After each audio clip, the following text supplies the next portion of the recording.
Bonjour. Dans la vie, nous faisons face à d'innombrables moments d'opportunité et de choix. Mais saviez-vous? Votre attitude d'aujourd'hui détermine votre destin de demain.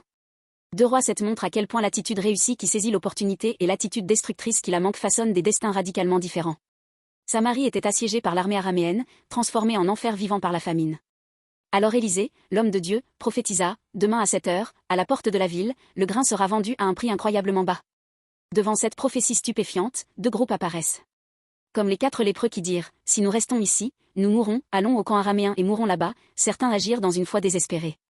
Ils découvrirent que les Araméens avaient fui, laissant derrière eux une abondance de nourriture et de trésors, pillant une restauration d'abondance.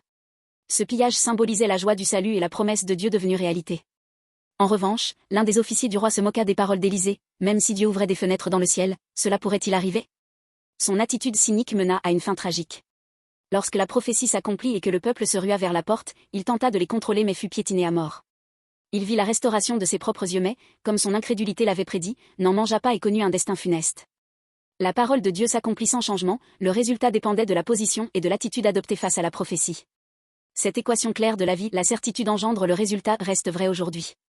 Les prophètes de l'Ancien Testament ont prédit pendant des siècles la venue du Messie, Jésus. Lorsqu'il vint comme le bébé Jésus, mourut sur la croix et ressuscita, la prophétie s'accomplit, ouvrant l'opportunité du salut, une nouvelle relation avec Dieu et la vie éternelle. De même, Jésus a donné la prophétie finale de son second avènement. Tout comme nous avons vu l'accomplissement d'innombrables promesses de sa première venue, sa promesse de revenir s'accomplira certainement. Comment va votre vie en ce moment? Au milieu des épreuves et des difficultés qui vous entourent, quelle est votre attitude d'aujourd'hui? Même dans des situations désespérées, ouvrirez-vous la porte de l'espoir avec la foi et vous joindrez-vous à la parole de Dieu, ou vous enfermerez-vous dans l'incrédulité avec les expériences passées et les pensées cyniques, affrontant un résultat tragique? Vous vous tenez devant ces 2 choix. Votre attitude d'aujourd'hui détermine votre destin éternel de demain. C'est maintenant le moment d'avoir une attitude de certitude envers Jésus-Christ. Je souhaite ardemment que vous croyiez en la promesse du retour du Seigneur, que vous saisissiez la joie du salut et que vous viviez ce jour.